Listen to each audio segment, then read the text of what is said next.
my dreams.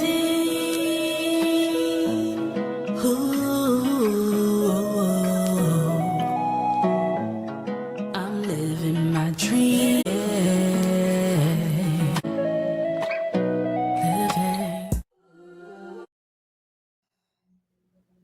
Welcome back to the show. Thanks for coming. I'm your co-host, Adele Lasser. I'm the marketing advertising expert. And I'm Tanisha Polk. I'm your content creator and production expert. And together we are Addicts Inspiring the Dream podcast. So today we have a special guest who is a blogger who's provided thoughts on music, reality television, fashion, and all his funky Dineva persona. He's also a good friend of mine. We grew up together, so I am so excited to have you here today, honey. My hair is laid like. Welcome to the show, Quentin, Latham. Hey, me, Adele and Tanisha. Oh my God, I'm so glad to be here. I don't know why I'm cheesing so doggone hard at your intro. It just maybe this gives me insight into what type of interview we're about to have. But thank you guys so much for thinking of me. And thank you guys for having me. Thank you. Thank you for coming. Mm-hmm. Yes. Okay. So we're gonna start off because a little known fact about Q prior to his fame, he was a corporate accountant.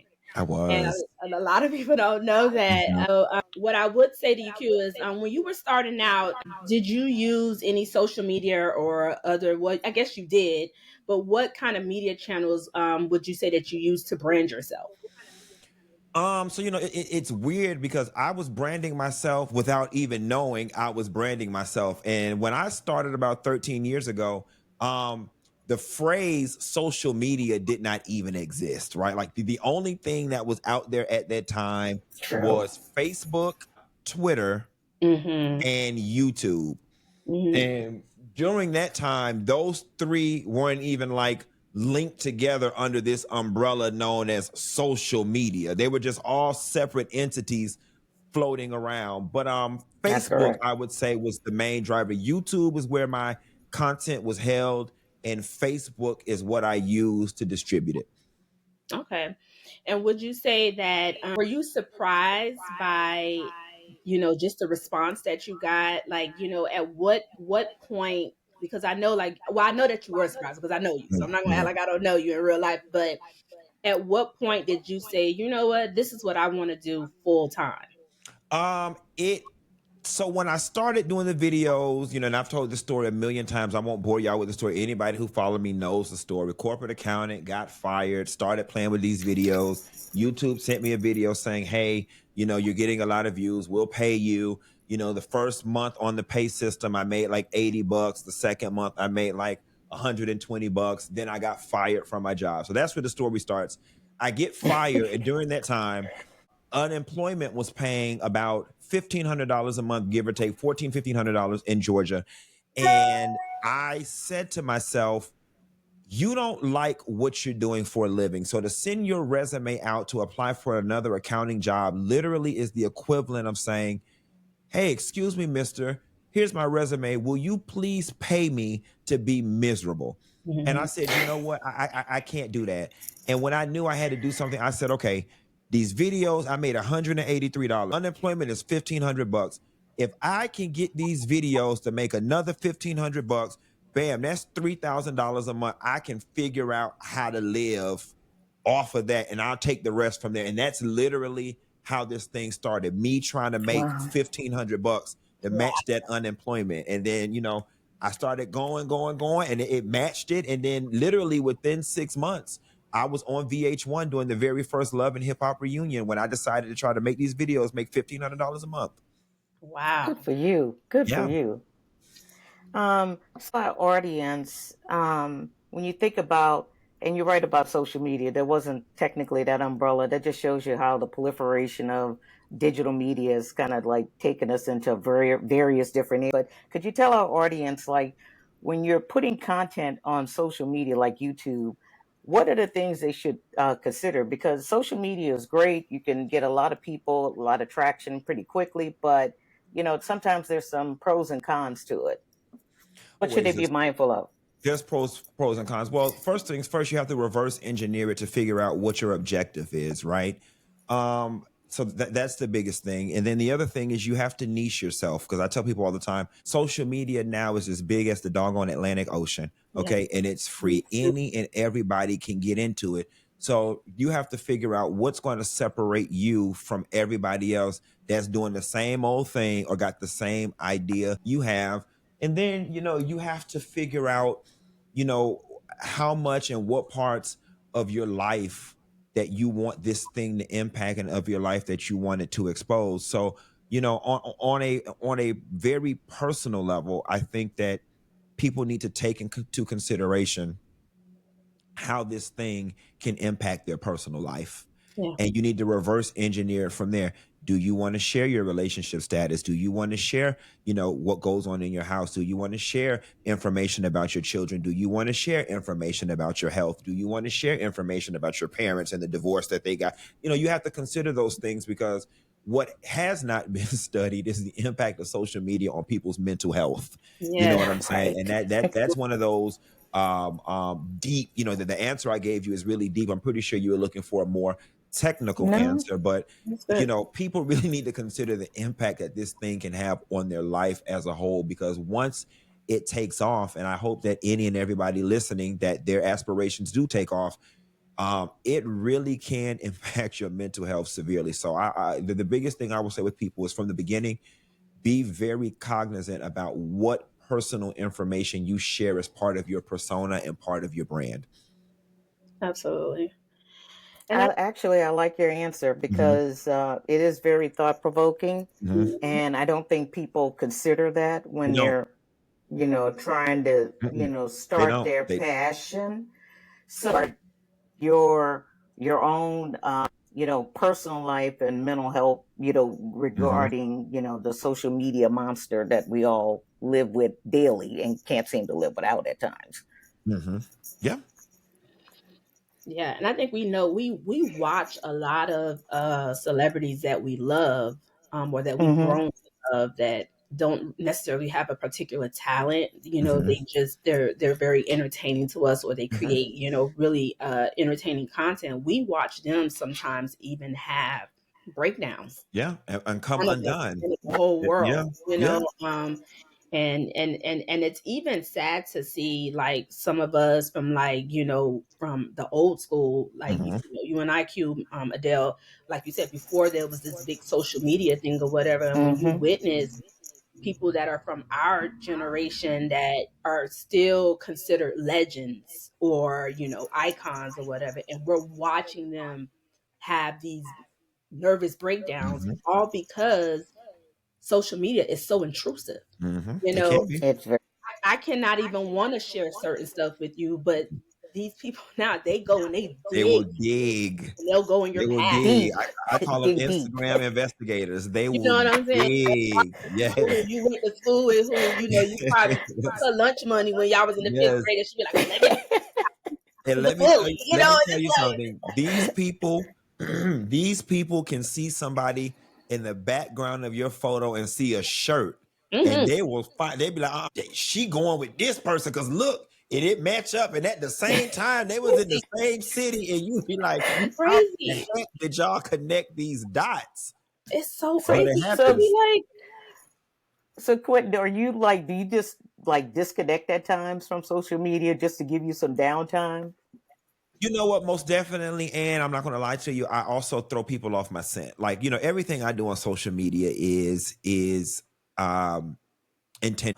I definitely expose a lot of, like, when I'm at the bar hanging out with my friends in a casual setting, because I think for me, it gives people enough of a glimpse inside of my life that they don't pry in other parts. They're like, okay, we know he at the bar partying. And that's a part of my life that I really don't care about. It's a Right. trivial, frivolous part of my life. And since they've sunk their teeth into that, good. They don't know I got XYZ going on over here. But stay over there. Stay on that. You know what I'm saying? So you got to give them a little bit. You got to give them a little something. You know what I'm saying? Even if it's your shopping routine, or if it's your, getting dressed in the morning routine, you got to give them enough to satisfy their appetite so they don't come prying in other areas of your life.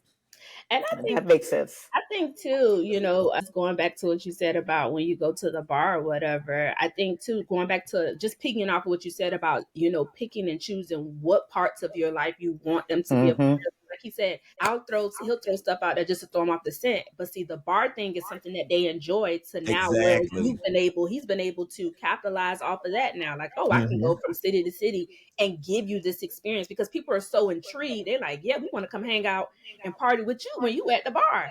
So Hmm. now that has Right. become another, faucet of your business. You get what I'm It saying? absolutely has. It one that I'm really excited about. And that the beautiful thing about social media, if done properly and if you structure your brand properly, people don't realize you may be able to monetize just about every portion of your life. And I've been blessed to been creative enough to do so. Like you said, Tanisha, I'm 40 years old. I'm single. So I have a very vivid and active social life. I love being out and about. People think that I'm the biggest alcoholic on the planet because I'm at the bar 4 and 5 times a week. And what people don't understand is, I don't have a family in my household. I'm alone and I'm a business of one. And it's not that I'm out drinking every night, although I am, but that's not the real reason why I'm at the bar. It's because at about 6 or 7 o'clock, I've been in the house all day by myself. You know what I'm Exactly. saying? And I'm looking Exactly. to just get out and get some human interaction. And I've just been so blessed to have find this bar of crazy, kooky characters that are my extended family. And yes, I've been able to monetize that because I do always hang out and people see me at the bar having a good time. They're like, "Oh my God, Funky Dineva, I would love to just party with you." And people have been saying it for years and for years and for years. And I said, you know what? I'm gonna let y'all party with me. And that spawned my down to the bar Mhm. touring series, rather, where I'm going from city to city. It's no real program. We just drinking, slapping five, having a good time, listening to It's good in the old old music. school. And just old because everybody knows I love old school R&B, and we're just Oh. having a good old time. And the response to that has been amazing. But going back to what we're talking about, social media, the beautiful thing about this engine we call social media is if done properly, it can spawn so many different revenue streams and so many different avenues of Mm-hmm. your brand. I'm someone who started out just strictly doing reality TV reviews, and that led to me doing television, which led to me doing radio, which has led to me now doing live concert series tours, and it was led to me now selling product. Like, so if done properly, you can take this social media thing and spawn it into as many streams of revenue that you can dream of. Okay. Right. And we covered a lot talking about that, but what I would want to ask you is what obstacles, Q, do you see for the new creators now? I think the biggest obstacle for the newest creators is going to be separating themselves from the pack. Like I said, with social media, Mm-hmm. there are zero barriers to entry. Anybody with a phone and an internet connection can get in. The world has 7 billion people in it. You know what I'm saying? So it's like every day, more and more people are just trying to become influencers. And, the old adage says there's nothing new under the sun. You know, you want to be a cooking influencer where there's 10 million cooking influencers already. You want to be a beauty influencer where there's 10 million of them already. Yeah. Not to say that you can't do it, but Right. you have to have that thing that makes you different. And my advice to people in that is don't try to mimic other people. Like, I have a specific rule. I'm a YouTuber. I don't watch other YouTubers. And when I would say that out loud, people would think that I was being shady or I was No. hating or gatekeeping. And that's not what it is. I don't watch other YouTubers because my brain is a sponge and I tend to absorb things that I see and I like. And I never want it to be an instance where I'm on my platform and I'm sounding or acting like someone else. Mm-hmm. You know what I'm saying? So I always tell people authenticity is what wins the race here. And it's one of those things that either you got it or you don't. You can't fake it. You know what I'm saying? That's But true. I can assure you, if you be yourself and you do it your way, it will separate you from the rest. So be authentic. Do not try to mimic or copy other people. And I promise you, it will come together. And Okay. Adele, before I let you ask Q your next Mm-hmm. question, sometimes it just takes just doing what you just want to do. Like do what Mm-hmm. you love, do what Right. you feel Mm-hmm. good the outlet sometimes, because That's how I sometimes started. when you're not planning to do it, as we can see here in your case or whatever, you can come off and be a sensation just like that. So many people just being themselves have taken off to what a point you're mad at social media and people like, why did we make this person famous? You know what I'm saying? Okay. Exactly. So yeah, just be yourself. And the last question we have before we go into our segment is, what advice would you give a budding content creator and when they're developing ideas? I know you talked about be yourself and be relevant. Some people may have trouble trying to sort through like what could give them the extra edge to put them over to be different. I mean, do you have any advice Yeah. along those lines? Throw stuff up against the wall and see what sticks. I mean, the beautiful thing about social media having no cost is that it costs you nothing to try. You know what I'm saying? And even now, I still struggle with that. Like I'll have an idea about a new facet of videos that I want to do, and then I'll put it out there and I'll be all gung ho about it, and I realize it doesn't get that many views, it doesn't resonate with my audience, and I say, all right, Q, well, they don't like this, but then I'll throw this up against the wall, and believe it or not, guys, half the times the things that I think are not going to work, or the things that I think people are not going to respond to, actually end up being the things that they respond Yeah. to the most. So just don't be afraid to throw things up against the wall and see what sticks, because literally that's the only way you're going to truly know. Yeah. Okay. And I think Our, too, go ahead. I think too, just to pick out what he said is sometimes just do some stuff for fun. You know, like everything doesn't have to be, if it's meant for you to make $1, you will make $1. But do some stuff for fun. Do some stuff just to plant some positive seeds out there and to give people some positive seeds of life in their brains. Because we living in a time now where people are just stupid. Like, like some of the stuff I be Mostly like, unhappy. yeah, like Mostly what is. unhappy. So if you have a gift that could, shed some light on something or give somebody some stuff, some good stuff, just do it and just put it out there, because you'll be surprised how far that will take you. Agreed. It's time for our Seeds to Success segment. Branded content, which is really near and dear to my heart, is been a useful tool for a lot of big corporations in terms of extending their dialogue with their audience, between the audience and the brand. And it really comes down to selecting publishers that are very relevant, of interest level to a given audience that you may be trying to reach. So when I say branded content, for those in the audience that don't really means that you're taking some relevant editorial, like say on, and you're wrapping your brand message around that. And it usually takes the form of a video asset. So when we talk about branded content, has that been something that you have used in your with your business, your brand, over the course of the years you've been doing this? Yeah, it has, and it's been very lucrative, and it can be extremely lucrative. Like oftentimes there are some influencers that honestly just focus heavily on branded content. I mean, and they literally can get 50,000 a pop, 40,000 a pop, 60,000 a pop. Really just depends on their reach. I do it here and now. One thing I pride myself about, and this is another thing too, when you're building your audience and you're building your brand, you gotta say to yourself, do you want to be in it for the long haul or the short haul?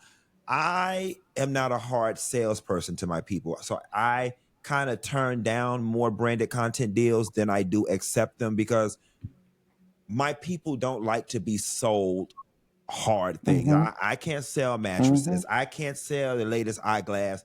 They're gonna be like, Dineva, what is this? We didn't come here for this. But it's very easy for me to sell things like a good time. I can sell liquor. I can sell parties. I can sell vacations. I can sell excursions. I can sell concerts. And so I always tell people, when you start getting into branded content, don't just take every doggone dollar because, oh, it looks good. Because while it may pay you that month, it may hurt you in the long run in terms of audience retention. But I do love branded deals when they're right. And branded content is fun. There's nothing greater than when Yeah, it you is. establish a relationship with a brand and they come back to you. Everybody knows that I started my brand wearing the wigs, doing My Hair is Laid, and Carol's daughter loved it.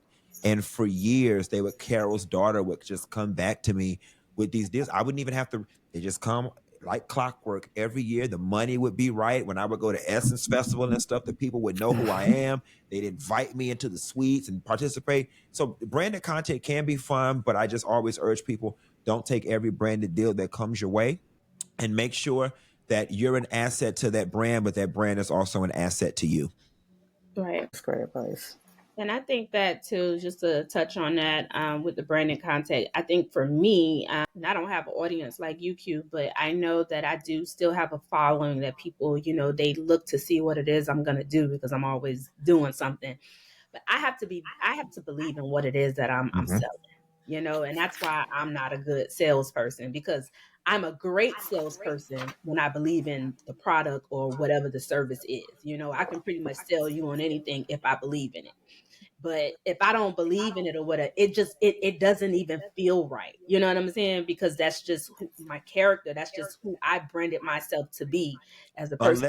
Unless it's paying $100,000, then we gonna have to play then we gonna have to play make believe. Well, so and then if I got to fake it till I make it. Well, look, money talks and bullshit walks. Okay. We all got a price. Right. No, we just joking, guys. Not for real. But yeah. Right.